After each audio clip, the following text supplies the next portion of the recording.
What's up? Welcome back. I told you yesterday on the video where I was telling you something that I messed up. I told you I would tell you about the time that a customer took me, my manager Robbie, and the owner of the business to court over something dumb. The reason I say dumb is because of his story. His actual claim was, let's back up a minute. It was a Friday afternoon. Customer brought in, he was a younger guy. He brought in his Chevy Suburban, said he needed U-joints put in. Red flag number one, he brought his own U-joints. We usually don't do that. We usually get the parts from us. Him being in a hurry, he's trying to get back wherever he's going, I guess out of town, or he was going out of town. So I get the vehicle in the air, yes. Wiggle the U-joints, yes, they are bad.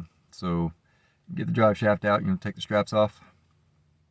Get the drive shaft out, disconnect it from the rear. It's got little C-clips in it. Take the little C-clips out, knock the little caps off, get the U-joint out, put the new one in. Doesn't fit. Same with the rear, doesn't fit, it's too small. Hence why we get our own parts. So we finally get the parts, and he's like, okay, yeah, I'll pay for those. Just give me mine back. I'll go take mine and get my money back for those. So the parts come in. We get the parts, put the parts in, put everything in, make sure the C-clips are in, everything's good to go. Put the drive shaft in. I even replaced the little 13 mil, I think they were 13 millimeter that hold the straps on to the U-joint. Did the same thing on the rear, so that's 4 new bolts as well with Loctite. I test drive the vehicle, test drive through the city, and then I test drive down All American Freeway at about 65, 70 miles an hour. I did a total of about 12 miles, and I brought it back. Everything's good to go, no vibration. All right, cool. Saturday, I think we were off that Saturday. Monday morning, this guy, the boss is calling like, hey, they're towing the car back up there. He said his drive shaft fell out. Like, what? His drive shaft fell out. He goes, I want you to put the car up, put the vehicle up, see if there's any damage, and call me back. I called him back and was like, there's no damage under here. So his claim was he was going down Interstate 40 toward Raleigh, North Carolina, and about 80 miles an hour, and then all of a sudden his drive shaft disconnected from his transmission and then broke off of the rear end and went underneath the car, and everybody behind him is slamming on brakes, and he's trying to control the vehicle and whatnot. Okay. There's no damage under your car. Long story short, he takes us to court, and literally he tells the owner, well, I got my lawyers. And the owner goes, go ahead, bring your lawyers. I got plenty. So we end up going to court, and this dude's all dressed in a tuxedo, and here I am dressed in mechanic clothes. And I have Robbie with me, and I have the owner of the store with me.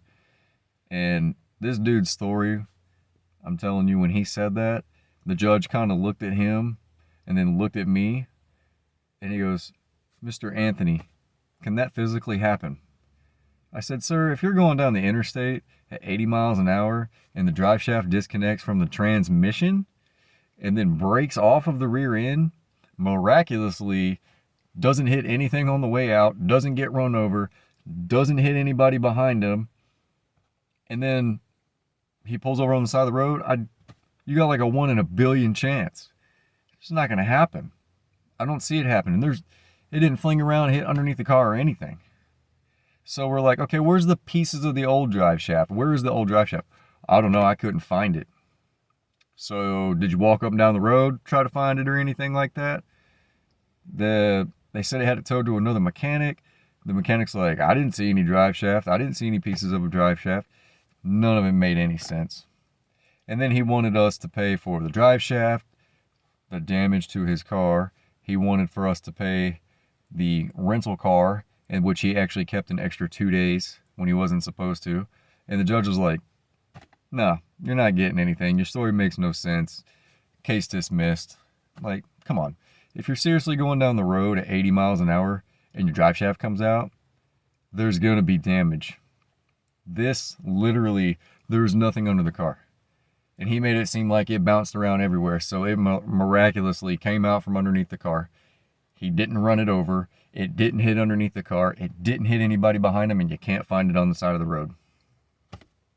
What do you guys think? It's kind of a waste of my day when I could have been at work making money, but no, I had to go to court just to prove this guy wrong.